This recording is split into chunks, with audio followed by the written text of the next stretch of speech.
Channel అందరికీ నమస్కారం. అంటే అందరు తమ్ముళ్ళే, నేను ఒక్కడిని అన్నని. గురుగారు, ఇది నేను 50 సినిమాలు తీశాను. 50 సినిమాలు తీసిన తర్వాత నేను మానేశాను, 10 ఏళ్ళు మానేశాను. వద్దు నేను సినిమాలు, ఎందుకంటే వాతావరణం బాగాలేదు. ఇది అంతా యాక్షను ఫైటు ఇవి నా వల్ల కాదు, నేను తీయలేను అని చెప్పి నేను మా అబ్బాయికి చెప్పాను, నేను మానేస్తాను రా తీయలేను అని. అంటే తనే కోరిక ఏంటంటే, లేదు నాన్న నువ్వు 50 సినిమాలు తీసావు, అన్నీ ముత్యాల సుబ్బయ్య పేరు మీదనే తీసావు, అందువల్ల ఒక సినిమా తీద్దాం, ముత్యాల మూవీ మేకర్స్ అనే బ్యానర్ మీద తీద్దాం, డైరెక్టర్గా మీరొద్దు. ఆడే చెప్పాడు, మీరొద్దు, ఎందుకంటే మీకు ఏజ్ వచ్చింది, మీరు ఆడ అవస్థపడతారు. మీకు నచ్చిన మీ కో డైరెక్టర్లు ఎవరైనా మీ స్టాఫ్లో ఎవరు నచ్చితే వాళ్ళని డైరెక్టర్గా పెట్టండి అన్నాడు. నా దగ్గర దాదాపు 20 మంది కో డైరెక్టర్లు పనిచేశారు. ఇది నేను చేసిన 50 సినిమాలకి 20 మందిలో అంటే 50 మంది దాకా చేశారు, కానీ 20 మంది నెంబర్ 1, 2, 3 అలా వచ్చారు. వాళ్ళందరిలోకి నాకు నచ్చిన మనిషి, నచ్చిన వ్యక్తి, మంచి మనిషి నాకు షిప్పి అంటే ఇష్టం. ఎందుకంటే షిప్పి ఎప్పుడాంచో ఇండస్ట్రీలో నేను వచ్చిన కొత్తలో దాదాపు 2-3 సినిమాలు అయిన తర్వాతనే వచ్చాడు. కానీ తను సిన్సియారిటీ, అక్షరాలు ముత్యాలాగా ఉంటాయి, వ్యక్తిగతంగా ఎచ్చులు లేవు. అన్నిటికంటే ముఖ్యం మంచి మనిషి అని చెప్పడానికి కారణం ఏ అలవాట్లు లేవు. తను సాధించింది ఏంటి అంటే డైరెక్షను. అన్ని సినిమాలకి ఎన్నో సినిమాలు, హిందీ సినిమాలు ఎస్జే సూర్య దగ్గర చేశాడు, పవన్ కళ్యాణ్ దగ్గర చేశాడు, చాలామంది దగ్గర చేశాడు. అందరి దగ్గర చేసినా ఎక్కడా అతనికి చెడ్డ పేరు రాలేదు, అంత మంచి పేరు వచ్చింది. పైగా ఒక కో డైరెక్టర్గా ఉండి నాకు తెలిసిన ఇండస్ట్రీలో ఏదో తన ఫలితం చేసుకుపోవడం అనేది కాకుండా బంగారు లాంటి సంసారాన్ని ఏర్పరచుకున్నాడు. అంటే సంసారం అంటే మళ్ళీ ఏమనుకోవద్దు, ఏ సంసారాన్ని తీసుకొచ్చుకున్నాడు అది కాదు, బంగారు లాంటి ఫ్యామిలీ. అతను బాగా చదువుకున్నాడు, తనకు ఒక కూతురు, ఒక కొడుకు ఇంజనీరింగ్, సాఫ్ట్వేర్ ఇంజనీర్, కూతురు డాక్టర్. ఎందుకంటే ఏం కావాలండి మంచితనం. అంటే వాళ్ళ గొడవలు వాళ్ళు చూసుకున్నాడు తప్ప కూతుర్ని డాక్టర్ చేసి కొడుకుని ఇది చేసి కంప్యూటర్ ఇంజనీర్ చేసినాడు. అందువల్ల అంతేకాకుండా ఎవరికి తనకు శత్రువు కాదు, అతను అందరికీ మంచోడే. మనిషి పొట్టిగా ఉన్నాడు కానీ మనసు ఆకాశవంతం. అందుకని నాకు ఏమనిపించిందంటే షిప్పి కరెక్టు అని నేను షిప్పిని పిలిచి, షిప్పి నువ్వు సినిమా డైరెక్ట్ చేస్తున్నావు అన్నా. గురువా ఏంటన్నాడు, భయపడొద్దు, నువ్వన్నీ చేయగలవు, అంతకుముందు ఎన్ని చేసావు, అందువల్ల మంచి సినిమా.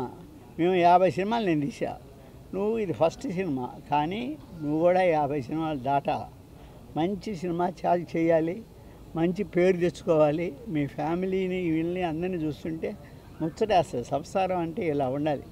బిడ్డలు చదివించుకున్నాడు, ఒక ఇల్లు కొనుక్కున్నాడు, తనకు వచ్చిన ఒక అసిస్టెంట్ డైరెక్టర్ తనకు వచ్చే శాలరీలో ఈ మాత్రం సెటిల్ అవ్వాలంటే మామూలు మాట కాదు. అలా చూడబట్టే షిప్పి నాకు నచ్చాడు. అతను డైరెక్టర్గా చేయాలి అని చెప్పి మా కొడుకు చెప్పాను. మావాడు కూడా ఓకేనన్నా మీకు ఎవరు నచ్చితే వాళ్ళు అన్నాడు. అప్పుడు అంటే షిప్పిని ఓకే చేసుకున్న సంగతి చెప్పేసాం. ఒక రకంగా ఇండైరెక్ట్లో కొంతమంది షిప్పికి కూడా చెప్పేశాం. అది నా ఇంట్రడక్షన్. నన్ను గురించి మీ అందరికీ తెలుసు. 50 సినిమాలు చేసాం కాబట్టి అన్నింటిలో అందరూ చాలామంది నా అక్కడ చిన్నవాళ్ళే ఉంటారు పాపం, వీళ్ళు స్టిల్ ఫోటోగ్రాఫర్స్ గారు, వాళ్ళు వీళ్ళు కానీ. అలాగా నాకు మంచి అలవాటు పడ్డవాళ్ళు. ఇది ప్రెస్ అంటే ఒక పిఆర్ఓ కావాలా. ఆ పిఆర్ఓ ఎవరైతే బాగుంటుందంటే, ఒకప్పుడు పసుపులేటి రామారావు ఉండేవాడు, బంగారలాగా మంచోడు పాపం, అర్ధాయిస్ చనిపోయాడు. ఆ తర్వాత ఇంకెవరెవరు అంటే నాకు మన వినాయకరావు గారు, ఆయన ఆయన ఎంత మంచి మనిషి అంటే అంత మంచి మనిషి. ఆయన పిఆర్ఓగా అడుగుదాం అని చెప్పి అడిగాను, ఒప్పుకున్నాడు. అలాగా మిగతా ఎన్ని బాధ్యతలు ఎలా ప్లాన్ చేసుకోవాలని కూడా ఆయన సలహా తీసుకోవాలి నేను. అందువల్ల నేనుగా చెప్పేది, తను షిప్పి చాలా కష్టపడ్డది ఏంటంటే, తనకి లాంగ్వేజెస్ ఒకటి కాదు, మన హీరోయిన్లందరికీ కన్నడలో చెప్పాడు. పోయి కన్నడంలో కాదు, తెలుగులో చెప్పాడు, కన్నడలో చెప్పాడు, అన్నీ చెప్పాడు. అందువల్ల షిప్పి కరెక్ట్ కాబట్టి డెఫినెట్గా షిప్పి చేసే ఈ సినిమా అన్ని విధాలా బాగుంటుంది. మాకు కోఆపరేట్ చేసిన రైటర్స్ మరుదూరు రాజా, నివాసు, కోటి గారు మ్యూజిక్ అన్నీ కలిసి వచ్చినాయి. అందువల్ల ఇది ఒక మంచి సినిమా అవుద్దని నా ఆశ. మిగతా మా గురువు కమ్ శిష్యుడు చెప్తాడు. అది ఆ హీరోయిన్స్ చిన్నపిల్లలే, కానీ వాళ్ళకు ఒక బిడ్డ ఉంటే మేము చేయమని అన్నారు. ఏంటమ్మా అంటే, బిడ్డ ఉంటే బిడ్డల తల్లి అయిపోయింది కదా అని అన్నారు. ఇది ఎక్కడ గొడవరా బాబు అని చెప్పి అనుకొని వదిలేసి, ఎవరెవరైనా ఎచ్చితే కన్నడంలో ఇగో వరుస బంగారు లాంటి తల్లులు దొరికారు. వాళ్ళు ఎంత ఒబిడియట్, ఎంత మంచితనం అంటే, వాళ్ళు కథ ఇవ్వండి, ఒకసారి కథ చెప్పండి, కథ చెబితే ఎంత ఆనందంగా ఫీల్ అయ్యారో, అసలు ఎంత ఇంట్రెస్ట్గా చేశారు. అందువల్ల మొట్టమొదటి second thanks to the heroines for మా 3 పిక్చర్లకి. మా పిక్చర్ చేసిన దాంట్లో 3 హీరోయిన్లు ఉన్నారు, 3 మంచి క్యారెక్టర్స్ మంచి చేశారు. అలాగే కొత్త హీరోలు, సినిమా అంతా దాదాపు అందరూ కొత్త వాళ్ళే ఉన్నారు, తక్కువ మంది చిన్నవాళ్ళు ఉన్నారు. ఇది అందువల్ల అన్ని విధాల సినిమా మంచి సినిమా అని నా ఆశ, మా అందరి ఆశ కూడా. ఏం గురు అది ఇప్పుడు పెద్దగా మాట్లాడు. మీరు స్టార్ట్ చేసిన ఒకసారి చెప్పండి. ఓకే, స్టార్ట్ చేయమని చెప్పండి ఒకసారి. Ready sir? పత్రికా సోదరులందరికీ నా హృదయపూర్వక నమస్కారం.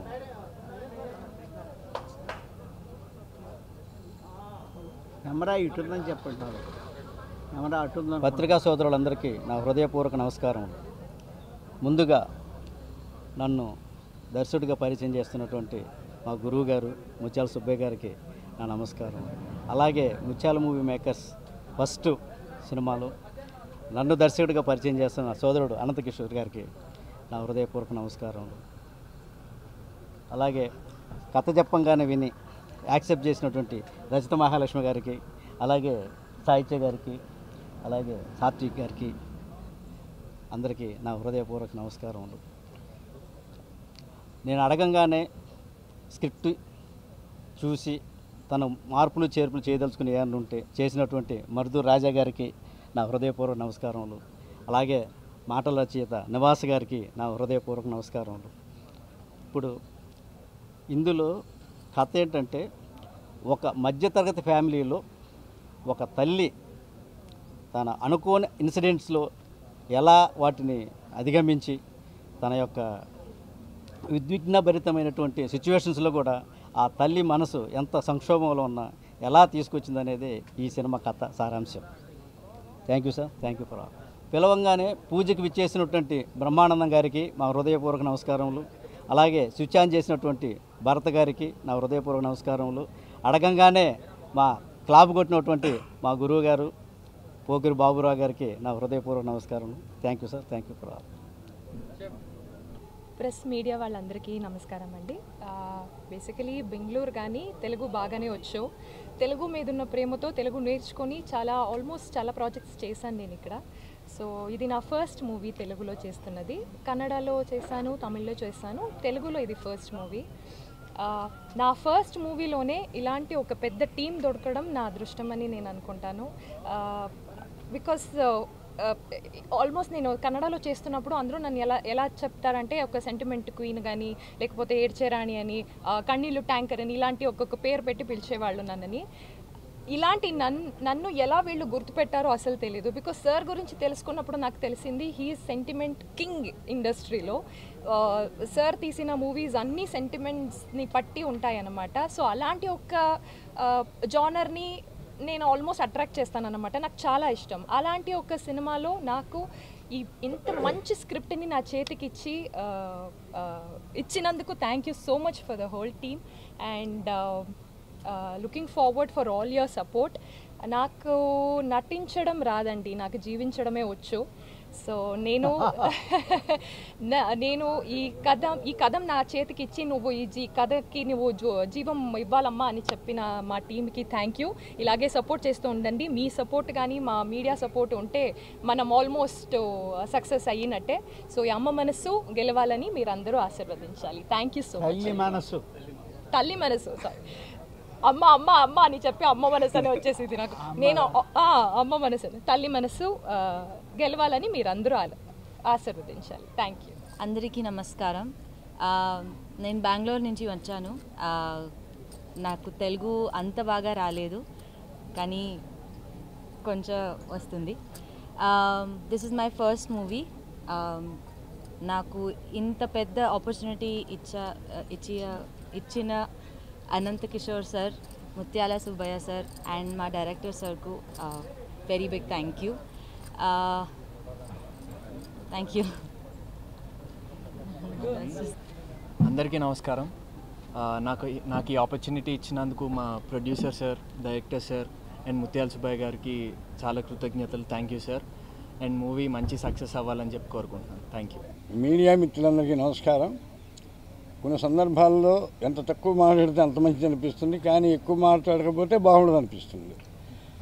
ఈ cinema sentimental cinema, sentiment story. దానికి తగ్గట్టు కథ వెనక కూడా సెంటిమెంట్ ఉంది. అతను శ్రీనివాస్ రెడ్డి అలియాస్ సిప్పి నా ఫస్ట్ సినిమా ఫేర్కి అప్పీల్ చేశాడు. నేను అప్పుడు యంగ్, అతను 2 యంగ్. ఇప్పుడు నేను 2 యంగ్, అతను యంగ్. అద్భుతంగా ఫేర్ చేసేవాడు. ఇద్దరం కలిసి ట్రావెల్ చేస్తుండేవాళ్ళం. పూగురి బాబురావు గారి సినిమా నవభారతం ఏదో కలెక్టర్ ఆఫీస్లో దస్తావేజులు రాసినట్టు రాస్తుండేవాడిని. సుబ్బయ్య గారు, బాబురావు గారు, హర్నాథరావు గారు వాళ్ళంతా నిర్దేశం చేయటం, ఆర్డర్లు చేయటం, ఫేర్ చేయటం, ఇది కాదని నేనెంత ఓపికగా రాసేవాడినో అంతకన్నా ఓపికగా రాసేవాడు. నేను ఒక్క సీన్ రాసే లోపల 3 సీన్లు ఫేర్ చేసేవాడు. ఓ రోజు మంచం కింద చూసాం, ఇంత కట్టలు ఉన్నాయి. నేను అడిగా, ఏమయ్యా ఇవి అమ్మితే బాబురావు గారు ఇంకో సినిమా చేయొచ్చు కదా అని. అంత హ్యాపీగా ఫస్ట్ సినిమాని ట్రావెల్ అయినాడు. మా ఇంట్లో మెంబర్ తను, పరాయుడు కాదు. ఇప్పుడు మన పిల్లల గురించి మన వాళ్ళు బాగుండాలని కోరుకుంటాను. అతను డైరెక్టర్ కావాలని ఎప్పటిలో కోరుకున్నాను నేను. అది ఇప్పటికి సఫలమైంది. నెక్స్ట్ ఏంటంటే సుబ్బయ్య గారి గురించి చెప్పాల్సిన విషయమే లేదు. మాకందరికీ పెద్ద ఆయనే, సినిమా ఇండస్ట్రీలో కూడా నాకు పెద్ద ఆయనే. మా ఫస్ట్ సినిమా లైక్ చేశారు, గైడ్ చేశారు, ఫస్ట్ సినిమా హిట్ ఇచ్చారు. మా మధ్య ఒక అందమైన రిలేషన్ ఒకటి అప్పటి నుండి కంటిన్యూ అయ్యింది.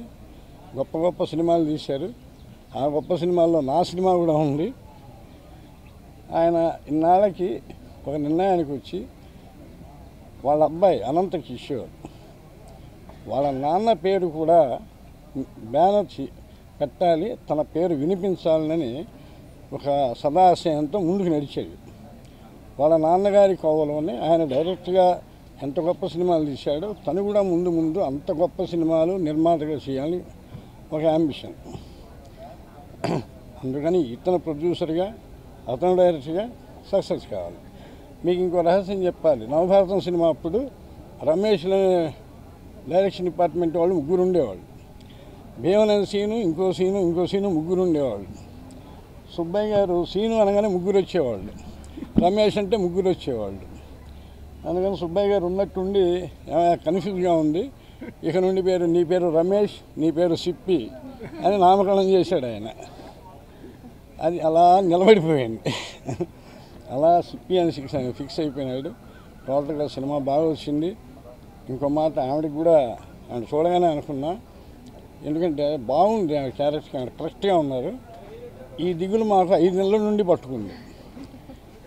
తల్లి క్యారెక్టర్ ఎవరైనా హీరోని ఎదుగుతారు కదా, హీరో గారు తల్లి ఎవరు నేను ఫోన్ చేస్తా, చెప్పి ఆవిడకి అది చెప్పానండి, భర్త ఉంటే చెయ్యట్ట. Okay. So from 9th till September 26 single స్కెడ్యూల్లో మూవీ కంప్లీట్ చేస్తున్నాం. సో క్యారెక్టర్స్ ఆల్రెడీ ఎక్స్ప్లెయిన్ చేశారు. ఇలా మేల్ క్యారెక్టర్స్ చెప్పలేదు. Male characters Kamal Kamaraju, one more Adarsh Balakrishna, I think Satvik మీ అందరికీ తెలుసు, రఘుబాబు గారు, సుబలేఖ సుధాకర్ గారు, రాకెట్ రాఘవ్ గారు దీంట్లో ఇంపార్టెంట్ రోల్ చేస్తున్నారు. మ్యూజిక్ డైరెక్టర్ కోటి గారు ఆల్రెడీ మంచి ట్యూన్స్ ఇచ్చారు. అది వైరల్ చేయాలని ప్లాన్ చేస్తున్నాం మేము. సో ఇంకా 2 ట్యూన్స్ ఇస్తున్నారు. పాటలు వచ్చి భువనచంద్ర గారు ఇచ్చారు. ఆర్ట్ డైరెక్టర్ వెంకటేశ్వర గారు. వైట్ మాస్టర్ చెప్పాలా, కెమెరామ్యాన్ సుధాకర్ రెడ్డి గారు ఇక్కడే ఉన్నారు. సో రిలీజ్ వచ్చి నవంబర్ కానీ డిసెంబర్ కానీ ప్లాన్ చేస్తున్నాము. డైరెక్ట్ థియేటర్కి రిలీజ్ అయ్యేది, థియేటర్ తర్వాత ఓటీటీ ప్లాన్ చేస్తున్నాం. సో ఇలా క్వశ్చన్స్ ఉంటే అడగొచ్చు. మీడియా మిత్రులందరికీ నమస్కారం. ఒక మంచి పాయింట్ని మా గురువు గారు ముత్యాల సుబ్బయ్య గారు, అన్నయ్య మధుర్ రాజా, మా డైరెక్టర్ సిప్పి గారు, శ్రీనివాస్ రెడ్డి గారు అంతా కూర్చుని దాన్ని బాగా డెవలప్ చేసి ఇచ్చేశారు. మా గురువు గారు సెంటిమెంటు, డ్రామా, నాది మధుర్ రాజా అన్నయ్య ఎంటర్టైన్మెంటు, ఈ 2 మిక్స్ అయ్యి సినిమాలో ఉంటాయండి. ఇంకో అన్నిటికన్నా మెయిన్ విషయం ఏంటంటే మా ప్రొడ్యూసర్ కిషోర్ గారు సినిమాకి సంబంధించి ఏం అడిగినా సరే ఎప్పుడు లేదు అని ఇప్పుడు దాకా అయితే ఏమనలేదండి. అసలు ప్రొడక్షన్ వాల్యూస్కి ఆయన చాలా వాల్యూ ఇచ్చే మనిషి. ఎందుకంటే ఆయన పుట్టిందే సినిమా ఫీల్డ్లో కాబట్టి ఎప్పుడు ఏది అడిగినా సరే ఇది వద్దు, ఇది కాదని, మీరేం కావాలో అడగండి, మీకేం చేయాలో చేస్తాను అని చెప్పి చేస్తూ వచ్చారు. ఈ సినిమా మా గురువు గారికి, మా గురువుగారు వాళ్ళ అబ్బాయికి, నా మిత్రుడు శ్రీనివాస్ రెడ్డి గారికి అందరికీ మంచి సక్సెస్ అవ్వాలని చెప్పి కోరుకుంటున్నాను.